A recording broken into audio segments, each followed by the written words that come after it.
Hello doers, welcome back to our channel Devintelle.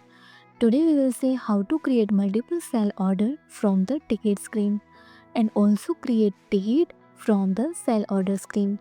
See here our module Devintelle Helpdesk. First install this module, so click on this activate button. Now our module is installable. First go to settings, go to users and allow these options for create sell order, sell Helpdesk ticket. Let's save. Now go to Helpdesk app, go to tickets, go to anyone and see here this button for create sell order. Now click on I want to add one more product, customizable text. To confirm, let's save. So see here now sell order is successfully created. So see here this product. Here display for create ticket. Now click on. Now add ticket name like a created from sell order.